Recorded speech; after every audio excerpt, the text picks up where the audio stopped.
Welcome back to the Double Swing. It's been a strange sort of period because we're coming into this episode without a full prior tournament to recap. We last previewed Fissure Playground with guest Tea Time, and that was great. We can get into exactly what's going on there because there's some interesting notes to touch on. But realistically, the event is not over. But this event, Start Ladder Series Full, starts this week in the middle of all that. So we'll have multiple events to recap next time. But for now, we can just talk about what's happened so far. At Fissure, we've played 3 games. So we have the 3-0 teams, we have the 0-3 teams. Now, some of us are looking better and worse. Both of my favourite picks went 3-0. Both of Tea Time's underdog picks went 0-3. Yeah. Again, there's levels to this game. But realistically, it's been favourites heavy. All of our favourites except FaZe already have made it to the playoffs. Technically, because we've had a 4th day. I just realised I misspoke there. We have had 4 days of the Swiss. So everyone except FaZe, who's in the top 6, so Furia, G2, Mongols, Aurora Falcons, they're all already in playoffs. It's going to be a battle to the death to see who actually makes it out on top. I can't remember who you picked for your underdogs for that. Game Allegiant and Legacy. So okay, we're the only 2. We have both the remaining underdogs that are alive. Yeah. All the underdogs are dead except 2. And they're facing each other, and we've got 1 each. So yeah, so one of us is getting 3 basically out of the stage, but exactly. One of us ain't making it. Exactly. Well, FaZe still need to beat Liquid for you. You have FaZe, so you're not quite there yet. But yeah, with 2 wins today, you'll be fine. Fingers crossed, I guess, in your case, that FaZe actually do get it done against that Liquid side, who are just frustrating, aren't they, right now? It's like, be worse. Like, I thought and you'd also be worse. just lost their player to FaZe. That's a whole It's thing. a weird situation, yeah. It's like, what do I actually think of this? How do I process this mentally? Is it helpful? Hurtful? Who does it help and hurt? Does it remind like everyone on FaZe of what's happening when they see twists on the other side? Like, it's just strange to me. So not sure what's going to be happening there. I'm just fingers crossed Game Legion win. I just want them in playoffs. I want them back to being a legitimate like top 10-ish sort of gatekeeper, potential upset side with a fun style. I want them back to the team they used to be. Yeah, well, they may actually get there because they're also making roster moves, but that's a whole other can of worms as well. It seemed like there was a roster lock during Fissure. That's why everybody was like announcing at the tournament, which has made the Fissure tournament a little strange to watch because some of the rosters aren't gonna stay together. It's sort of a salvation. It's like you watch Kersey miss a shot, you're like, oh, it's fine. Oh, it's fine. We'll get there. He won't be there. It'll be Hypex, who, I'm gonna be honest, I've had some conversations with some people about the Hypex. People aren't exactly hyped. People aren't particularly hyped. So it's looking like another kind of desperate gamble from Game Legion in their AWPing slot. But yeah, that's probably a conversation we should be having another time. For this event, we do have a fresh set of 8 teams to pick from. I have first pick, and it's going to be odd because there's one legit sort of consistent tier 1 team from this year. Then you'd probably say the next best team is tier 1.5. We've got a team that's kind of in top 10 range. Then we go down to a team that's barely scraping top 20. Like top 20 if we give them credit as, in theory, we think they should have. Like, in theory, Snappy-led, lots of talented players. We think NIP should be a top 20 team. They just haven't got the wins yet to actually be in the top 20. So, a sharp drop-off from number 1 down to number 2. And you know what? I do have the opening pick. I'm not going to dilly-dally anymore. I was considering going creative, trying to be like, ooh, I see something in the waters that could go amiss. But I'm just going to take NAVI. I don't think I need to make it too much of a deliberation, too elaborate or too complex of a decision. I believe they have the best IGL coach duo at this event. I don't think that's a controversial take in the slightest. I also think they do have, right now, a bit of an interesting sort of run of games that they've played recently. Because Blast Open London was way more disappointing than I thought it'd be. To be fair, EWC before that was way more disappointing than I thought it would be. So it feels like Cologne was sort of a weird sort of honeymoon, which you don't really expect from a team that made that few changes. And then on top of that, I have to look at the sort of form we've been getting out of the players and be like, Makaze, when they lose to 3D Max, dumpsters them. Like, absolutely wrecks them, yet they still can't find the win. Against M80, they they lose an Inferno. I'm just like, with the pedigree of the team, you know, the number of reps you have on that map, I expect you to take down an NA side. As much as I loved the M80 run, you know, it was my underdog pick for the event. I was fully bought in. They were also my only point-scoring team. I was, you know, waving the American flag, singing that national anthem they do at every sports event, you know, with the ridiculous high note. But I was just weirded out by Navi's form across these last three events. They lost to Astralis and lost Bounty Online. This is a team that currently looks incredibly frail, and so I almost took myself out of picking them, but I have to just go with them for, again, the pedigree, who they are, the field they're facing. They haven't lost to an NIP, to a Bait, to an OG, to a 9, to a Parivision, to a Gentlemates, to a Passion UA. They've lost to... Sure, you can say M80's in that range, but they've lost primarily to teams who are competing day in, day out with them at these sorts of events. They are competing against, or losing rather, against teams who are at least top 15, you know, worst case scenario. The kind of team we feel should be playing the big events. And whilst we haven't been able to rely on things like a strong bit this year, or even a reliable Immer this year at all, not that we ever have, but point being, there's very little consistency in the roster beyond that Makaze impact on the openings that came in when he was added. I still think they should outclass this field. They should have, you know, better structure, better calls, and they should be able to weasel out enough wins to honestly just take the title. This should be their event to win. Yeah, it's weird because this, you know, I've maybe talked about this before, where tier 2 events have kind of fallen off the map, and there is a slurry of sort of tier 3 smaller local lands that are happening, and maybe there's been one instance, maybe the Mesa event that they ran earlier the year, where there actually was an opportunity for sort of like tier 1-ish teams or tier 2 or 1.5 teams to actually get LAN reps in. So this is what I think of as a tier 2 event, essentially, just because of where it stands and what it serves to be for the calendar as well. Because, you know, teams that come into this event, a lot of them outside of NAVI, are clamoring for VRS points before that major deadline in October 7th, I believe. So there are quite a few of these teams that, if they do end up winning this event, probably will just make the major because of it. So I'm very apprehensive about that, because I think it will kind of change the dynamic slightly of the tournament, given that, you know, we saw loads of upsets in RMR qualifiers where we knew very head on that this was the thing that qualified you to the major. Navi don't have that fire on them, or they don't have that heat applied to them in the same way. But they have also been a team that, regardless of whether they've been performing well at these tournaments, have always made it past the first round reliably, and have mainly been dropping out in top 8s. The thing is, we expect more from Navi, given how successful a year that they had previously, and now have just kind of fallen completely out of contention. I can't really combat the pick, just because so many of these other teams have far more to prove, whether that's, you know, stage experience, or whether that's real, you know, longevity of the roster, or actual ability to scale up into tier 1. Navi have all of those things proven in the past, but have yet to prove it, I guess, so far this year. And I guess, you know, just in terms of the reliability conversation, we used to kind of rag on Wonderful for being unreliable, but during the weird periods of Navi, he's actually been very solid. I think you know, this genuinely might be one of Wonderful's better years, and the rest of the team is far from functioning, which is just strange, because it always felt like he was maybe the weak link that could be upgraded and replaced. But in the current state of things, I would say no, actually. You know, Wonderful is still proving himself to be a top 8, top 10 AWPer.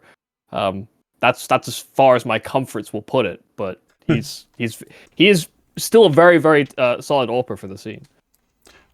I've been kind of rallying against a lot of the outcry against Wonderful this year, especially during the second half of the year, because we had, you know, I saw a lot of people trying to absolutely blow him up for the loss against M80 recently at Blast Open, and I was like, you lot watched the highlights. You saw that one round towards the end where he missed the shot at top banana and went, oh, wonderful, misses again. It's like, they're not in this situation. They're not having to win at 11-11, 12-11 down because Wonderful's been bad.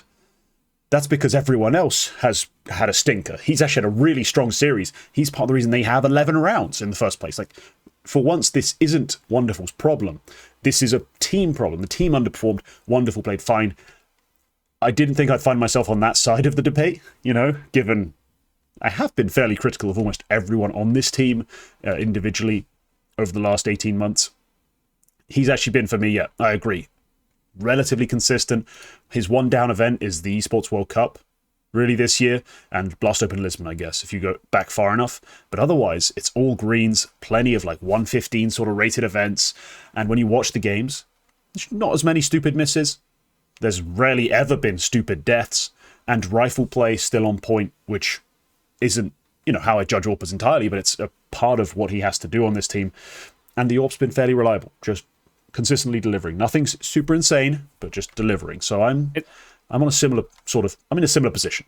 Yeah, it's not really a demonstration of, you know, an upgrade to the ceiling of Wonderful's individual capabilities. It's really just been his floor has risen, I think. He's just like the baseline of what you expect out of him from a game has improved, and it just seems like regardless of that. And maybe this is, you know, partly to do with the fact that the roster is struggling to get kill production or get any real star to show up, is that Wonderful's baseline output does feel like it's improved in the downward period for Navi, which is it's a very odd duality to have. But Navi have the strongest of the map pool. They have the stronger players overall. If they somehow bottle this event, I will be very surprised. I'd be shocked as well. I would be. And if they do end up bottling it, I'm not even sure what to suggest anymore. You know, whenever I talk about Navi, I'm always talking about, well, I would happily cut Imma for 13 different riflers. And whilst that still might remain true, typically when they bottle things these days, it's like, oh, why is Bit no longer good? Like, as well. Like, why is this on top of everything else a problem? And whenever I look at Bit's profile and I look at him, watch him play, and I'm like, he's the same player, and yet, for some reason, just nothing works out in the same way anymore. Like, map by map, I can't guarantee what I'm going to get out of this guy. So we'll have to see exactly how they lose, I guess, to determine what we decide is the problem. Like, is it still Imma bad? Is it Bit inconsistent? Who knows? We'll find out. But I think they should be heavy favourites and they should win. But yeah, I did have a last-second decision to make this a snake draft because, well, of the gap I saw between 1 and 2, I was like, it kind of makes sense. This is exactly the scenario where we should have a 2-man snake. So, Yumi, you have back-to-back picks now. Take your swing. Who do you want? Yeah, well, I actually almost wasn't expecting to have the snake. I feel like we had this talk, but then I missed the part because I was trying to figure out what was wrong with my camera for the longest time. I messaged you like when you were talking during Navi. Like, I see. It was that last minute. I thought I missed something. It was the most last minute, but I was just looking at it like, this has to be a snake. I'm sorry, I can't take the third pick in this draft having had the first. Okay. I guess. Well, then I'll still start where I was going to start. I'm going to start with Parivision, because I'm kind of believe, and I'm with you. Alexi Blade is a strong in-game leader coach combination. I still believe that James Dastan is and can be. I've seen too much from them in the past where it's worked. I've seen enough of this Parivision roster where I know it's not the same old bogged down slow style that James was notorious for calling. This is a man that has seen the light at the end of the tunnel and has seen change.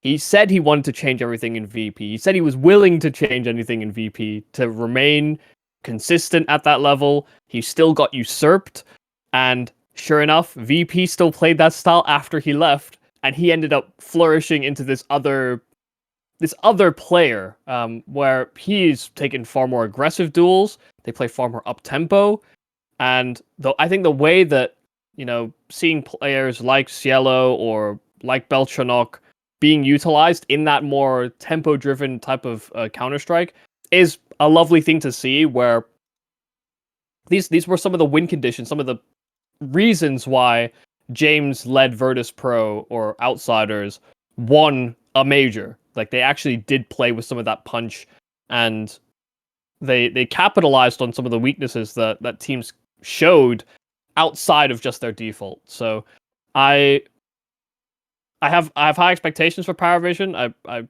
still and always will, because I think they can and should achieve more, even with weaker pieces. James himself as well is just I think a top level player. So I have them as the team to grow and flourish. I think we all have had Parivision as that team for a while, especially, they first put the roster together, you have James joining the side, and you're like, oh, okay, interesting. And they start, at the same time, I think pretty much they bring in Nota, which was for me a godsend, because Nota had been wasted on an AmCal roster who just didn't know how to play CS, and also didn't understand what they had on their side. Like, he was the one talented piece, and yet they still used him like a bitch entry, really, and it was so stupid. But no, this Parivision side has slowly gotten weirder, and at the same time better, as they've continued to add aggressive, typically, star riflers from Tier 3, Tier 2, who are really young. Like, the average age of the team is now 21, and given James is like 70 or 27, same ballpark. That is impressive. That's a crazy sort of pull from these younger players in terms of bringing that average down. It has been a weird team to watch develop and change, and the way they play kind of works. I still have questions surrounding things like, AW on this side. He feels like the guy who has to take the worst of the worst positions, and at the same time hasn't particularly managed to flourish. He's maybe the guy you'd say, oh, if there was a player who was built for those roles that we could have, probably would have him. Like, so far, reconstructing him into that hasn't worked that well. But it just adds an extra layer to him. Like, if your worst player on your rifles, in terms of performance right now, is in theory AW, a guy who had a lot of people excited as a rifler in the scene. He was playing alongside Molodoy on a different iteration of AmCal that prior to that was called... Lord, what were they called at the time? DMS, that was it. He had a lot of people excited. Me less so, but that was just because, he was in the shadow of Molodoy. Like, I couldn't believe anyone would talk about someone else. This is a team that's going to be threatening. This team is going to be dangerous. And seeing as they are playing a style that suits having a lot of young, talented riflers, yeah, I understand entirely why they're your first pick, and they would be my dark horse to go and really run the gauntlet. Like, they got bait in their first game. I think they're straight up favorites. And then after that, anybody's game, because this is a double limb straight up bracket. I think James and Dastan combined should be able to actually work something here. And that is the biggest worry. You talking about the average age of the players and the inexperience, that is the biggest worry going into a LAN event, where for the longest time, for most of this year, I think Parivision only taken part in one LAN, and I think it was like one of the Bet Boom, what are they called, Land-a-LAN events, and that was still when they had Kickert and somebody else, Travis, I believe, and those were the more experienced people on the roster that have now departed from it, and if there was going to be. Yeah, if there was going to be a worry, listen, I kind of rated Travis individually. Kicker could have his moments. I certainly did not. Always been a big Travis hater. I'm going to be honest. Well, they weren't. I wouldn't say they were the worst old dogs out there, basically. So, listen, I guess that's my biggest concern about this Parivision pick, is that really it could just blow up in my face, and that I guess that's kind of what a dark horse should and can be, but the lack of experience and lack of repetitions is a worry, because there are other teams within this bracket that genuinely have more experience and probably are as deserving of the consideration. I think that's what makes this event kind of exciting, is that, to be honest, if NAVI don't show up, it's a pretty wide open field as far as everybody else is concerned. Yeah, the line between favorites and underdogs seems not quite arbitrary, because I do understand kind of how, the teams in the other top favorite slots have ended up there. You know, NIP, Bait, OG, they've had just better sort of runs coming into this sort of period just over the last sort of 6 months. You know, VRS is way more volatile than that, hence why Parivision would be a favorite. Gentlemates would be a favorite based on VRS, but we use HLTV ranking because I don't like it. Like, for this sort of thing, I think VRS can be too volatile.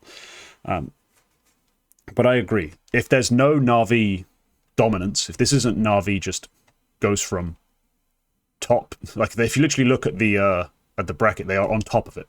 They are the first team listed in the first game shown. If they just run that, just stay on top the entire way and just win it, yeah, that's one thing. But if they're not that team, holy crap, yeah, it's tough. It's tough to predict who would come out on top in a genuine, like, just double elim bracket with these teams. Like, it's actually kind of rough. So, no, I get what you mean. And Parivision, yeah, definitely would be one of my underdog picks if I could have them. Yeah, now I just have to figure out who my favorite is. NIP, Bait, OG. Got to pick between them. Who'd you like? God, it's really rough. I'm gonna walk through my thought process, mainly because you've already picked a favorite, and there are no other cards left on the table in that regard. Bait have been favorites at events. They have gone to LAN events, and they have absolutely choked.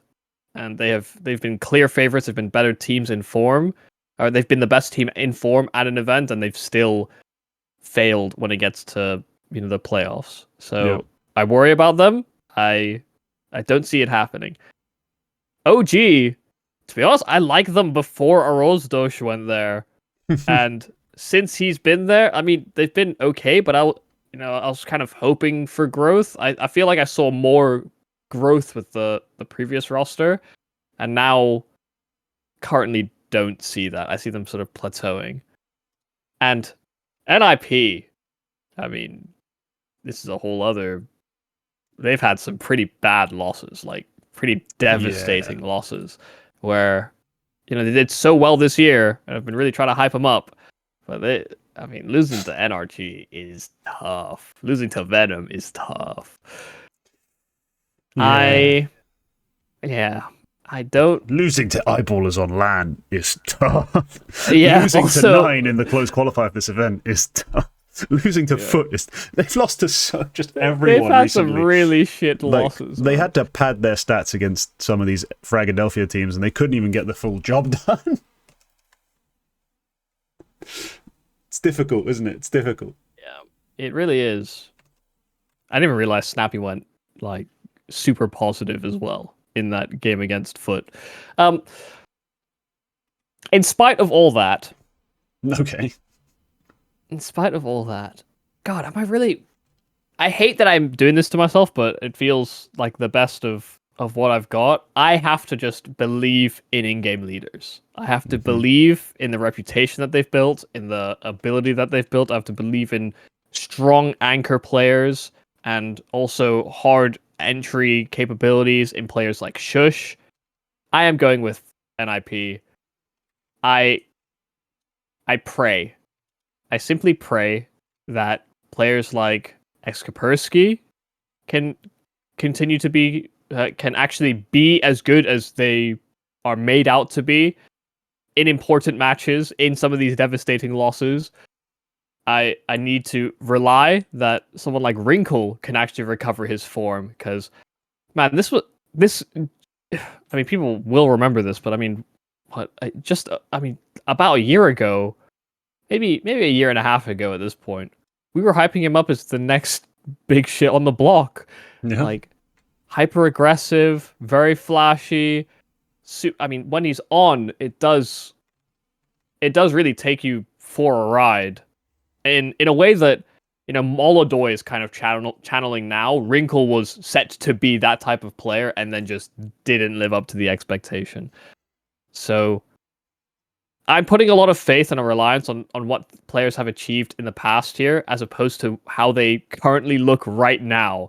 And that's not typically how I like to do things, but I can at least see a future with these players on NIP, whereas for some of these other rosters that were in contention, I think there needs to be roster moves made. I think there probably has to be some shifts. I can see this 5 for NIP working is essentially why I'm doubling in on them. Right. Yeah, I'm a big fan of, Snappy, for obvious reasons. I mean, anyone who's ever watched him call a good team, like a team with good players on it, you just know he's a class IGL. He knows what he's doing. I've been a huge Wrinkle believer at times. As in, there's periods where I'm watching every demo. I'm seeing exactly what he's doing. And the problem is, he's always had this sort of simple-esque belief in what he's doing, as in what he's trying, what he's going to, the peak he's going to take, the fight he's going to take. And it's really not panning out right now. Like, he's finding kills. Like, he has a KPR comparable, since, I think, Kaspersky joined, to, AWPers who are far higher rated. The problem is he's just taking such bad deaths. Not just here and there, but, everywhere. It's just a question of his decision-making and his ability to get himself out of danger. He thinks he can shoot his way out every time. Unfortunately, whilst he is really damn good, it's almost impossible for every time you're in danger, you just shoot your way out as an AWPer. But he doesn't seem to have that survival instinct. And it's biting him in the ass. So, I don't know. I do like NIP. I wish they would be a solid sort of contender here. As in, I have them up there with NAVI. I wish I was talking about them in that light. But I can't. Doesn't help that I still don't like YouJerks that much. Still not the biggest YouJerks guy overall. All of that doesn't really help my my faith. I'm just hoping the theory comes true with this team. In theory, best or second best IGL, probably best. If in theory you say max deliverable, Snappy could be the better performing IGL than Blade here. Alexi B here. Shush could be the best role player in the event. Kaspersky could be the best entry. Honestly, given the talent he showed us, and Wrinkle could easily be the best AWP and best player. In practice, unfortunately, we've rarely seen even two of those things happen at the same time. So I'm legitimately concerned for them. On their best day, they skill gap most teams in tier 2.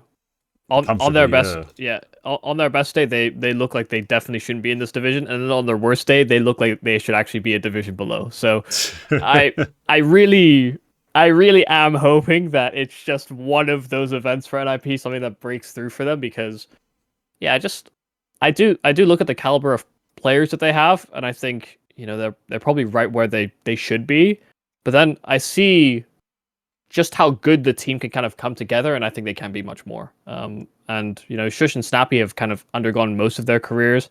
I'd say YouJerks, hasn't really undergone any really significant transformations. He's just kind of, he exists, and he's put in positions where he can do okay. That's fine. That for me is fine that you're utilizing the tools available to you. I think the worst part is, I think for NIP to succeed in the long term, they actually do need to win an event of this type of caliber to try and attract other people to come into the roster. Because I think there is still a stigma attached to NIP. This is a very different roster, it's a very different lineup, and a different vision for how the game is going to, or I guess the career is going to develop for these players. I think if you do want to make changes down the line for a Wrinkle, for a YouJerks, for Kaspersky, even if players were to be sold on, for example, you do need to show that things can come together and players can have a successful level career here. Because I'll be honest, I think there has been damage done to NIP and their brand based on all the flounderings they had before and all the hit players that they've had that massively underperformed under their organization. Yeah. The meme, your time on NIP didn't count, from Launders and the perpetuated by the community as a whole, is true. Most people are looking at it people are just in purgatory when they're at NIP, and when they see them back on the rankings, they don't get excited. They don't see it in that same light, because they haven't come to appreciate it. They haven't seen the successes of it. Yeah, your time in NIP doesn't count was a funny sort of meme, and it came to a head with like, how real is it when it came to Res? There's still a and part Brolin. Brolin was yeah, whatever. But for me, the big one was Res. Like, for me, the question was, is it your time in NIP or is it your time with Res? Because he was the common denominator for so long. But when he finally escaped and played well, it's like, yeah, oh shit, the meme is just too real. The meme is just too damn real.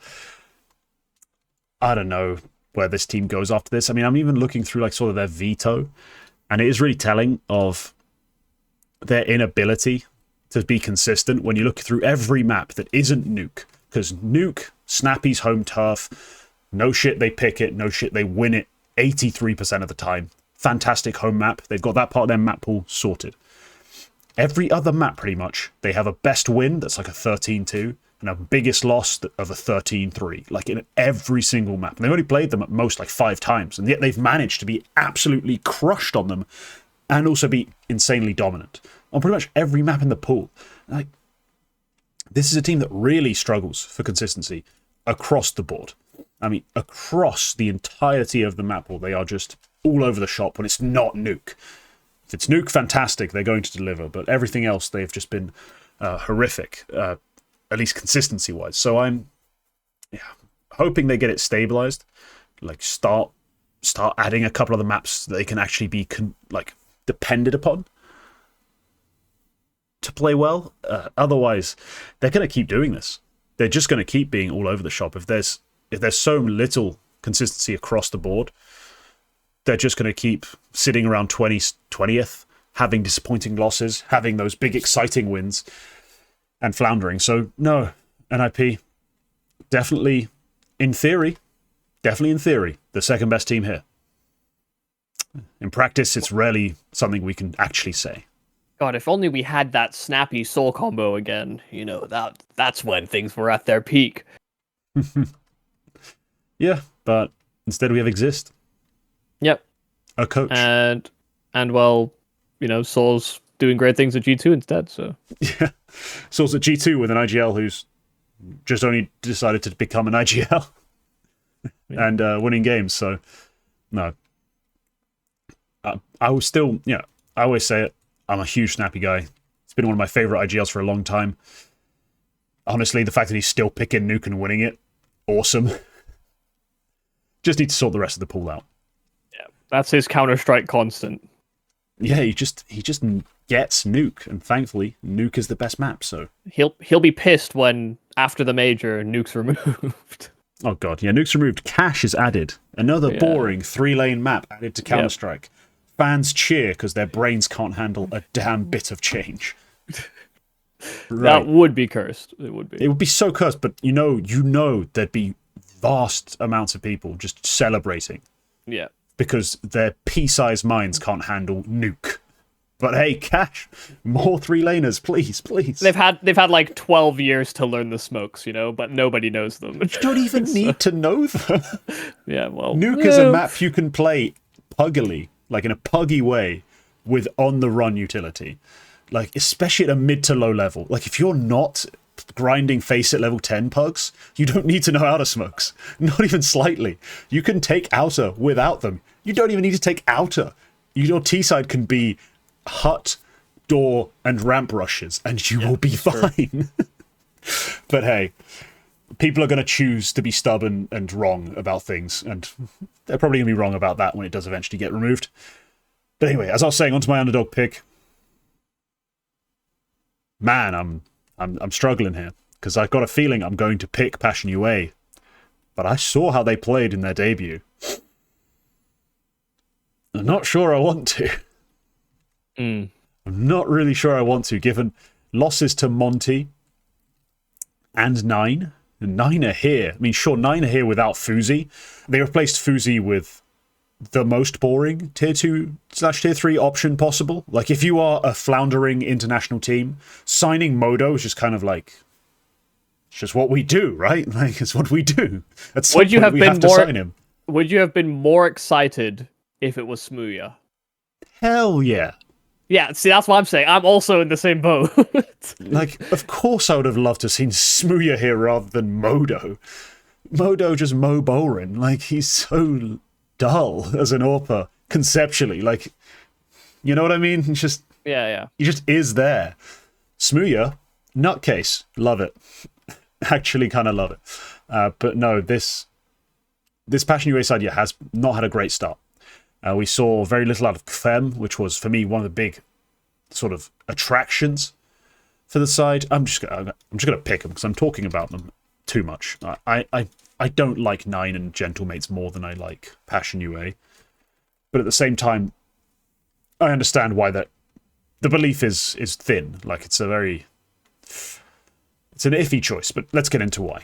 So I thought KFEM would be more impactful in their debut. I thought, again, KFEM and Grim, it's like, I've got the rifle star power sorted, I've got a good caller, I've got an AWPer who is nothing super extraordinary, but just solid at this point. I think it's kind of where we landed on Hulzerk after years of, is he good enough, should be cut, he is having a pop-off here now that his contract's expiring. Maybe he is something, like the sort of fluctuation we went through with him.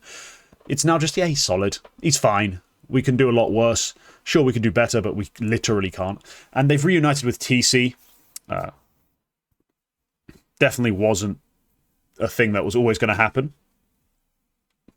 But yeah, the Passion UA side we have right now are, I think, still very dangerous. Like, I talked about, in theory, what I hoped I'd get out of them. That didn't happen in terms of Karim and KFEM being a rifle star duo. But that can still come true. They've played 2 officials, 4 maps. The maps they lost, but still, that's all they've played. That's not exactly much tape on them. This is a roster that, in theory, just got better because it was already a thing. You know, the team with 60 before was already okay. They had a bit of a down period. They come and join this side after Complexity, kind of has to shut its doors. I think KFEM's a legit upgrade, at least talent-wise, over 60. This should be a more performant team. I don't know about you, but I think this team has a strong chance, despite being the lowest ranked team here by a long shot, like by every metric. Like VRS and HLTV have them as the worst team. I think they have a genuine chance to just win their opening games against Gentlemates, and from that point onwards, it's a pretty good looking upset run. It's very strange because I almost wonder whether this team is maybe too organized for someone like KFEM, because the real height of his career really was actually his run with the Drillers at at the Shanghai Major. Because genuinely, he was on benched Purgatory for ages, and then he has that tournament, and we're like, oh my god, kind of forgot how good this guy can be and actually is. And also it was an international team foray, so I think that's maybe even part of the retention for Passion UA. They want someone that's Ukrainian on the roster. And this is a guy that has proven that he can do it with an international team. But the Drillers didn't play really normal on-brand Counter-Strike. They did to a certain extent, but they also were very pacey, very form-driven to a certain degree as well. And I would maybe wonder if TC and JT, if they're trying to be very form detached. They don't want to look at just whether or not a player is hot and feeling good or, feels like they can bust open rounds, and instead wants to go for something more reliable and replicatable, which I can always appreciate, but also that might not be the best way to get use out of this player in the long term. And especially when you kind of need a star player on this roster, because Grim isn't that necessarily. He has been pretty good with them. But you need the extra punch that someone like an Elige had with this team. So I don't know really where to fall on Passion UA. They're not, they're fine. They're just fine, but I think when a team is being bought out and, there's a lot of attachment to the old Complexity core, then people are going to expect more. And especially when, you're, I say, importing a European player. Really, they're the ones being imported. There is a lot of weighted expectation there. And especially if they're going to make their primary playing ground EU, in the long term, they are going to need to improve and show that this like proof of concept can work.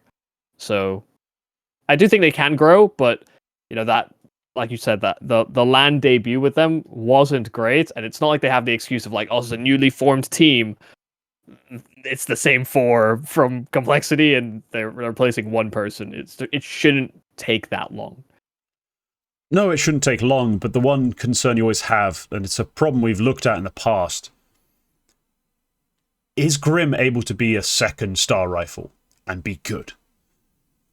Because we saw him next to Elige, couldn't do it. Could barely produce. Elige goes, fantastic, he's back to Prime Grim. Kvem comes in and we've seen 4 maps, 0.92 rating. Like, that's my one problem with Grim overall. It's just like, can he get over that sort of thing in his head? Because we've only had 4 maps. We've not had very long. They should be back. They should be playing their best CS, but they've had that one big change. The one thing that seems to always break one of their main players, which is adding a star next to him. He just can't seem to handle it. So that's my one concern in terms of, or my one real like note on why it might take longer than just this sort of 4 map, 2 series outing to really see their level. I'm just hoping they've had enough time at this point. They came together in August. We're in mid-September. They've had a lot of time to prac. They've had a lot of time to iron things out, work things through, maybe change up their style, in terms of getting a little messier with it, just for Kvem's sake. I'm seeing the potential. I'm hoping it's realized. Although, I don't have much basis to go on. But hey, it's an underdog pick. I didn't really like the look of 9. I don't really like the look of Gentlemates right now. But let's get into all that. The other teams. I've called them the Dregs in the timestamps. That's a bit abusive. But which one of these teams do you think should we have taken? Like, let's say, take a look at my 2 picks. Say you had an underdog or favorite. I doubt you'd want either of those teams over my Navi pick. But Gentlemates 9, make a case for one of them, I guess. Like, who would you prefer over Passion UA? I would say probably Gentlemates, because God, it's another great team for just like up-tempo driven Counter-Strike, good at capitalizing on momentum and capitalizing on advantages or weaknesses. Like, I think Alex as a caller is someone that was rated quite highly, and I think we had that discussion when he joined NIP for the first time. Yeah, we're like, oh well, he made use of pieces that were definitely worse than what he had on NIP, and then it just didn't kind of come together. He almost immediately after rejoining the Spanish scene, like made a roster that was genuinely better than most of the other teams out there. That's why they climbed so quickly. It's why they've been able to land themselves back into an organization, is that they play some pretty, like, honestly solid Counter-Strike. And I think unfortunately that's the story for quite a lot of these teams at this event. Whether that's 9, Gentlemates, Passion UA, Parivision, NIP, a lot of them had these periods where on the climb they looked honestly near flawless, but now that they're in this sort of like 35 to 15 bracket, obviously things are going to get more difficult, and all of them are having difficulties actually scaling up to that. And Gentlemates are no exception to that. But individually, they may actually be one of the strongest underdog teams, I think. Whether, like, just in terms of pure ceiling that you can get out of these players, like, Mopos hasn't been this guy for a while, but I've seen what a good Mopos day looks like, and it's fucking brutal. Like, watching the other team play against it, it can be really brutal. And the maps where he was most potent don't exist anymore. Vertigo, I think he was pretty good on Inferno. That was kind of how they built their Cologne run. I think it was. It was mainly Vertigo, Vertigo and Inferno for me. But like Vertigo, to me, I always saw the punch because the fights always felt more isolated. And then you have like Sorsol, also very explosive player. Davi, similar. And Martinez really only flourished when he went to South America. And he was pretty damn good there too. So I don't know. I want to like this Gentlemates team, and I think when they first reformed, I was like, oh, here we go again. Like, we're really going to try this. And sure enough, they were pretty damn good. So I can't really knock it for that sense of the vision. And I'd say they probably have the most merits in terms of like experience to ceiling. I think they've got quite a lot going for them, actually. I always am very very pro Alex, let's say, because I do think he's, as I've put it before when we had those conversations around NIP, like, he took Mopos and made him look like a real star entry at a tier 1 level. During the brief events he played in tier 1. Like, they didn't exactly stick around that long at that level, because they weren't overall that talented aside, but still, I was very impressed with that, and that's why I was like, now you give him config? How could it fail? Well, turns out in every way you can imagine, and then some others. But yeah, back on this team, he's managed to get some decent levels out of some of these players. Like, Sorsol's just been a perennial, like, mixed team veteran, it seems. He's just always somewhere in tier 2, putting up a 1.05. So I think in that sense, a fairly reliable piece to actually pick up. Because historically, they've had struggles in that sort of 4th, 5th rifle role, who they can pick up, who they can like actually trust. Yeah, there's some notable misses, let's say, in the history of Movistar Riders as far as riflers go. I'm struggling for a name right now, but there's one that always frustrated the living hell out of me, and I will call him out right now. Deaths? Yes, thank you. Yeah. Deaths. Deaths was bad. Just bad. He's one example. But yeah, they had players like from the Spanish scene that just never really performed, and they tried some Portuguese guys too, and it was just always a difficulty for them to get the right 5. Right now, Sorsol, probably one of the better options they've had in the past in Movistar Riders, and probably one of the better options they can have right now. But on the other side of things, I looked through some of their like results, and I'm like, some of these games are being like the top-rated players, NAVI G. I've watched NAVI G a lot. I don't trust NAVI G at all, and that's kind of where my doubts creep in. Is like, I still don't feel like they have that complete of a rifle core. Mopos isn't playing his best CS, like, in this team. Like, really? Like, he's not playing anywhere close to that level we needed to get them to a top 4 at Cologne, for example. And then, whilst, Martinez is probably one of the best Spanish AWPers ever, that's not enough, I don't think. That's not enough. We need anomalous performances out of most of these players for this team, in my money, even get past the level I expect out of Passion UA. Like, I don't really have that much faith in Gentlemates. I think they'll be well called. I think, as you said, pace, momentum, timing, like all these sorts of things, they'll get right. They will get it right. They won't be a team that struggles for tempo.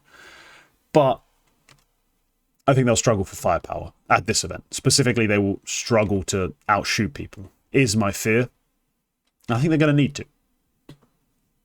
Yeah, it's just, again, it's one of those, they've got, like, I do think so many of these teams are due almost an anomalous event to a certain extent. And some of that's for the experience of it with Parivision. OG, I think, as well, were another team that we maybe could have picked.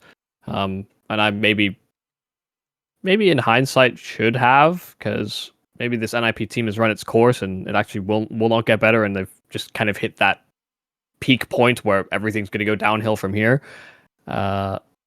Because Crizzen, I think, has been doing a pretty solid job. Again, this is a team that plays fairly loose and does a lot more like stuff in the mid round than I think a lot of teams, I guess, initially anticipated. And Nikodos has not looked like a bum on this team, which is, I think, very important. Very weird. Yeah, he's had some pretty bad games. I won't pretend like he's not. Yeah. But I'd say most of the time he keeps his head above water and actually helps win the game quite a fair amount as well. Yeah, so weird. And he's not always just rifling, because he was like, for a while, as the meme, he's the Nikodos should be a rifler, and then he would just hit rifle highlights. You're like, oh, maybe he actually should. But he's also been okay on his AWP more recently. Like, initially when his OG run started, it was heavily memed on. Like, OG run, also, to be fair, like a bit during Gaming Gladiators, like, it was like, get him on a rifle. And then he had that one pop-off map, if you remember, from some stage of the major, I think it was, where he drops like 30, and you watch his highlights, it's like, he's actually rifling a bunch. Then you watch the POV, and you're like, He's also shooting people who aren't looking at him. He's not that talented. Like, it's just weirdly effective to have him in those spots with a rifle. Yeah, it's just cool that some of these players are like redeeming themselves, and it's also kind of a foundational moment for Krizen, who's another sort of young, talked about in-game leader that can kind of put the pieces together, it seems. So yeah, I think there's reasons to like this OG team, and there's reasons to think that they could improve. I think maybe my worries were always, well, what I mentioned it before, but Arozdosh and his integration has been a little iffy. Yeah. But the riflers that exist around this team are, I'd say, between Spook and Adam B, and Nika does sometimes on a rifle as well. I feel like they have a fair amount of options actually sometimes in these mid-round moments. I think as a favorite, they were a very valid pick just because of the Danes and the Swedes. Not so much Nikos himself. I think Krizen, it's just called a strong game around what he has, and also shot pretty hard of late. Like, I think that's always good to see. But more importantly, for me, Spook and Adam B, as sort of an underrated tier 1.5 kind of rifle duo, kind of cracked. They do a lot of things super well, and Adam B, especially playing out of not always the best spots on this side, just hyper effective. And I felt like when he was available, a lot of teams should try to get him. I thought, Metasport had such a ridiculous just boon when they had Adam B and Susp on a team. The fact that they squandered it. I mean, they also had Nilo for a bit on that same side. They were playing crazy rifle dominant CS.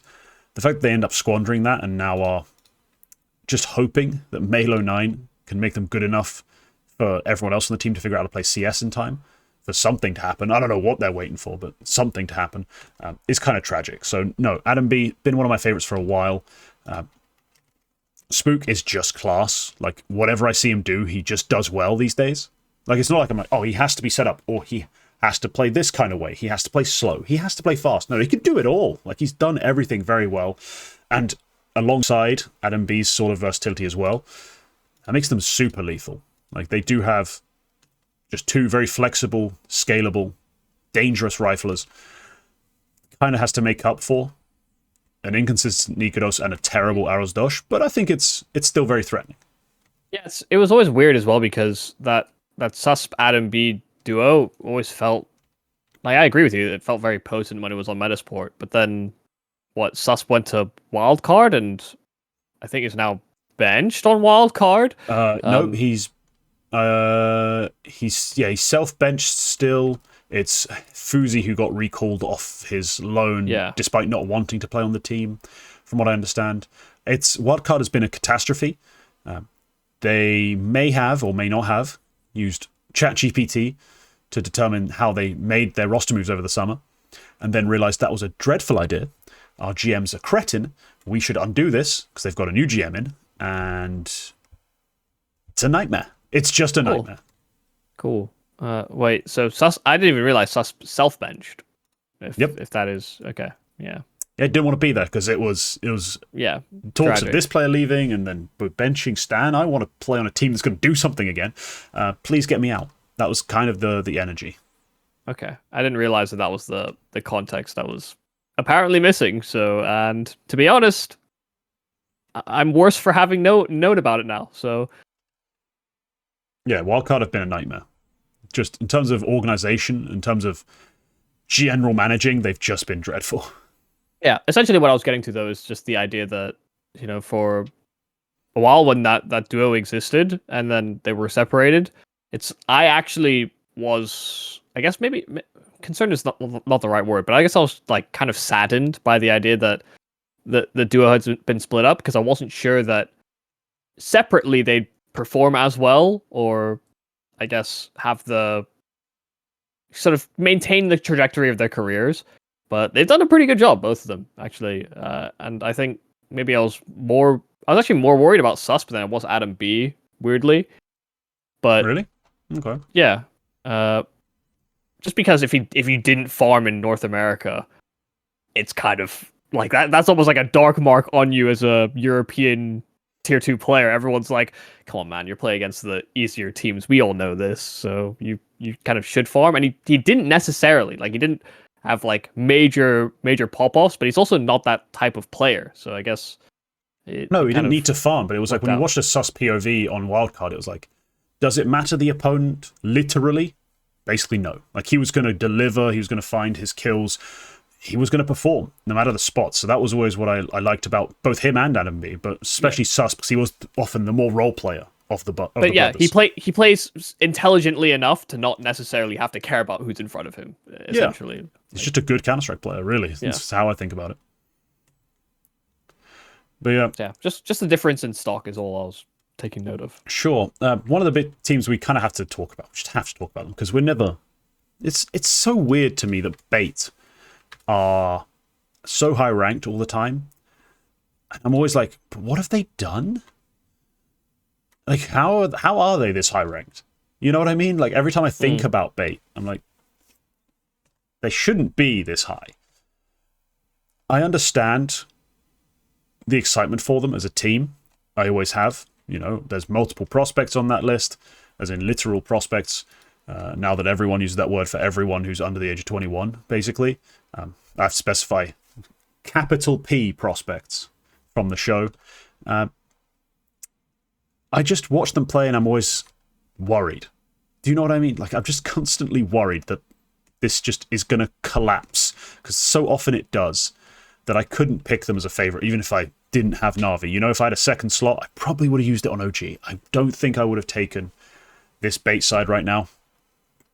I want them to be better. I thought they could be. But as far as the structure of the team, the way they play, it just feels like it's still a mess. Despite all this time. Like, it still feels a bit, not quite scatterbrained, but like, you know, Kenseal's going to do a thing and then MPL's going to try and clean it up. It's sometimes just kind of how it feels like it's going to work. Like, MPL's going to set himself up nicely, but then in the mid-round, something's going to go terribly wrong and we need a 1v or 2v4 with Head Trick and Alex. Like, it's just an odd team to watch who just constantly give me heart attacks, despite having all the talent in the world and despite being, you know, together quite a long time. I just don't feel like it's getting better at the rate I want it to. So I'm just looking at because I was curious about Bates and their position and their ranking points, and HLTV have done a thing where you actually can look at the ranking breakdown, which is, I think, quite cool. And I didn't realize, you know, Bait have 54 points on here, which is the most out of their LAN wins, because they haven't been getting tons of LAN wins, but, you know, because it was the more recent event. They got 54 points for beating Kaleido at the Perfect World Challenger event, which is, for people that watch Asian Counter-Strike, that's the ex-Ninja core, who were never really like, maybe a top 10 Chinese team, but comparative to where the rest of the circuit is, that's not actually very good. Yeah, the reason they got those points, I literally think, is because they hadn't played LAN maps in so long that those few LAN maps they've had are worth so much more. Like, that might be the return to LAN sort of thing. It's a recency skew. It's just strange that it's against a team that's like so far out of their position in the world rankings. Like, this is an expected result. Why would you get that many points? Anyway, it's just it's a little curious, and I do have the same sort of worries about this team, because they have, you know, I agree, you know, they've got talented players, and I think, you know, if anybody was going to make it out of the team, honestly, probably should be Nipple, with the way that he's called and played and kind of actually carried his team through a lot.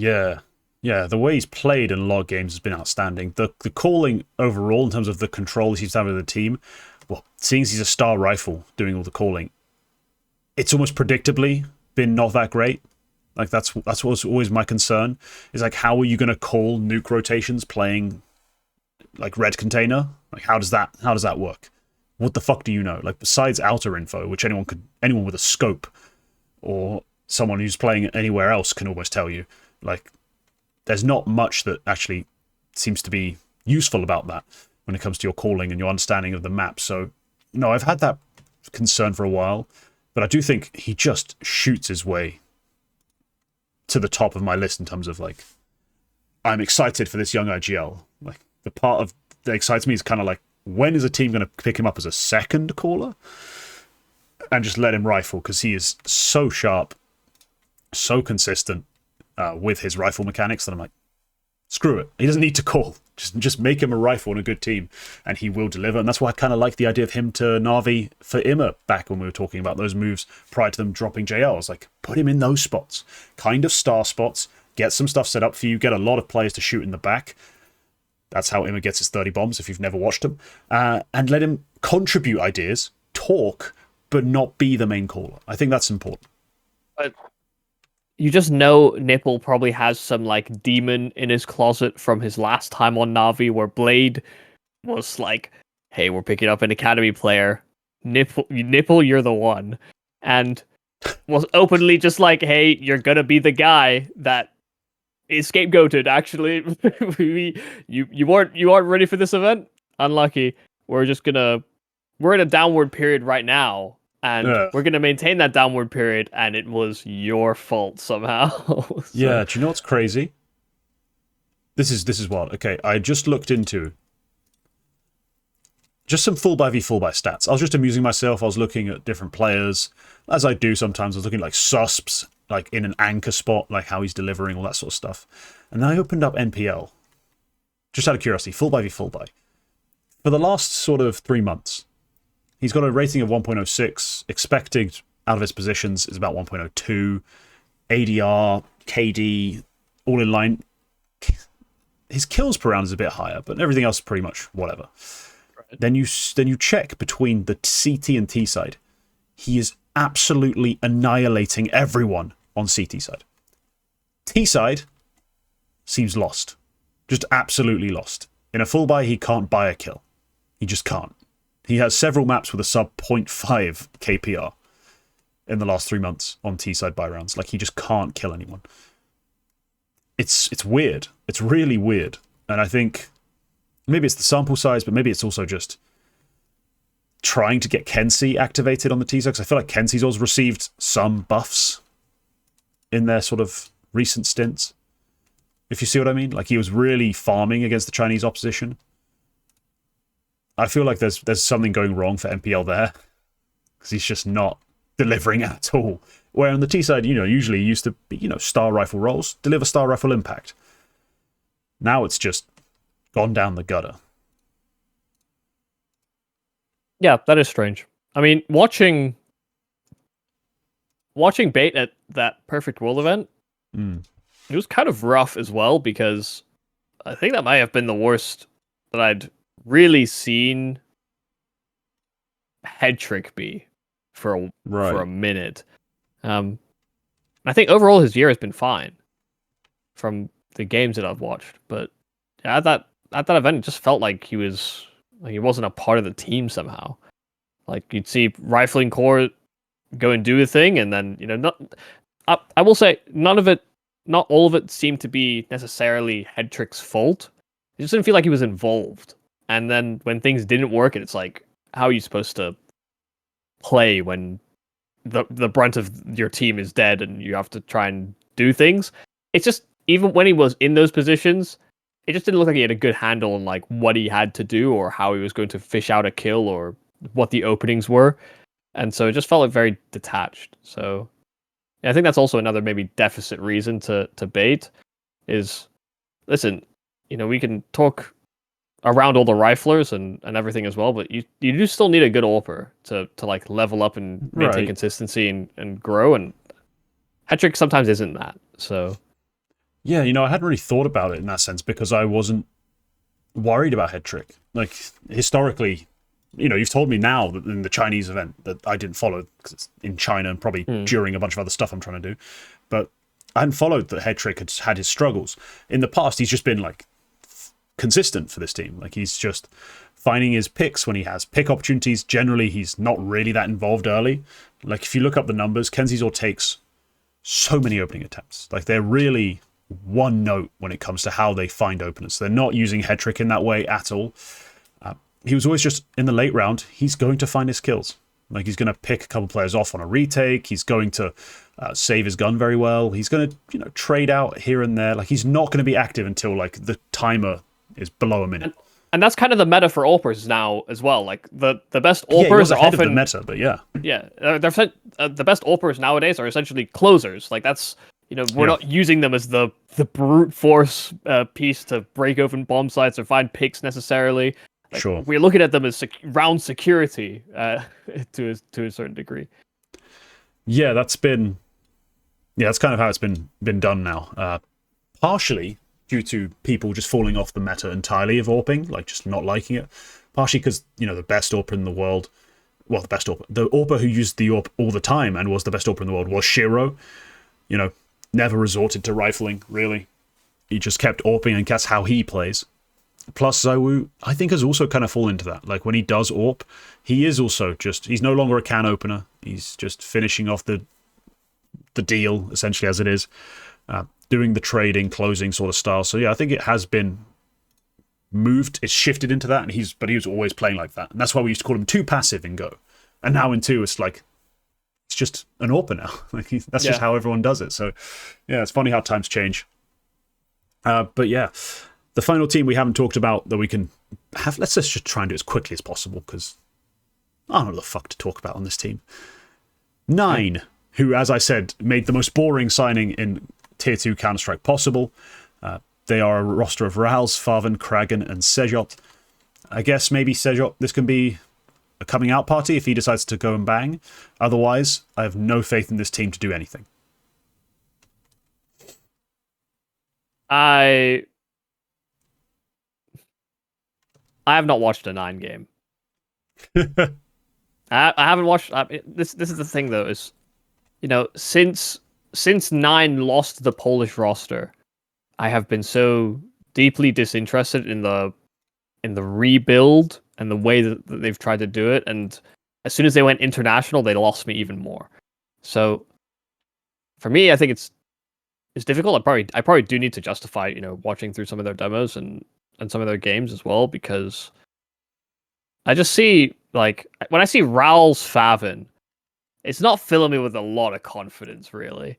It's not. I think Farvan can call a decent game sometimes, but overall, you gotta be a bit like, ugh, that's the guy? Yeah. I just don't know where the firepower comes from on this team, really. And even when I look at Sejot and Kragan, like, I always saw these guys as sort of like supplementary role pieces as opposed to anything to really get excited about. It's like, I've got 4 pieces that are all supplementary pieces. Where's the meat and potatoes? Like, where's the main dish? Like, all I've got is sides here. Like, you got me green beans, you got me, like, what is this? These roast potatoes? I mean, okay, I guess, but where's my steak, man? Where's my steak? Like, I didn't realize this place was vegetarian, okay? It's just, there's not enough energy. I'm really not getting enough energy out of this meal, so I just need a bit more to even be incentivized in. I don't even know how, to be honest, I look at some of the teams that they've beat, like, they beat Parivision. Like, how, bro? I need to actually probably look back at some of these games just to figure out how they beat Parivision with Fuzi. If Fuzi's on the roster, then I understand. Whilst that man is he's a weird cut, he's still a great stake. Like, especially in Tier 2, where he just outright, he doesn't just have miracle clutches. He actually just dominates the game start to finish a bit more. Yeah. I can see Fuzi going head-to-head with James, honestly, in an online game and just winning it, because he's actually kind of good. That's why I'm so disappointed now, and I'm so disinterested. And to be honest, to see this team without Fuzi. It seems like Favin as well was, playing pretty good. And I think it's hard, and I always need to put it in perspective. Like, it's part of the reason that Favin fell out of the Tier 1 circuit is, like, for personal health reasons, as far as I'm aware. His time on Big, his time on Bleed, there were periods where he was, well, one, unpaid, but then also maybe not healthy, and so they had to very frequently field replacements. That was always the thing with his Big Clan stint, was that sometimes when they went international, they'd have to play 4 and then find a substitute fairly last minute. So I do also have to put that into context, because it did affect his performance, I think, in the long term sometimes, is that We didn't see him. We didn't see that punchiness, that aggressiveness that even brought him into the tier 1 circuit in the first place. And when he was on Bleed, it was actually better to a certain degree. But again, it always felt like second fiddle because he had a dedicated Cypher player essentially to bait a lot of the time. And sometimes he'd have maps where he would look super awesome, and he didn't necessarily need that. But that always felt like the fire starter tool that Bleed utilized. So yeah, maybe there's more to it than I'm giving credit for. Basically, if a prime Faven appears, like a really strong trading closing Faven, like if Faven does his best sort of phase twists impression, if that's who he becomes for this team, then sure they've got a chance. But you know me. I'm not that bothered. I'm not that interested. I don't think this is going to be a very successful run for them. And I think I've made that very clear. But okay, that's going to be the episode. Thank you for watching. If you made it this far, comment your picks down below. Like, pick 2, because we need a viewer pick, and it'd be fun to actually have some people try to make their picks. And we'll see what the consensus is. But yeah, comment your thoughts on any other picks if you want. Sub for more. Remember that members get access to more content, rights, etc. All the great stuff. Yeah, we'll see you next time.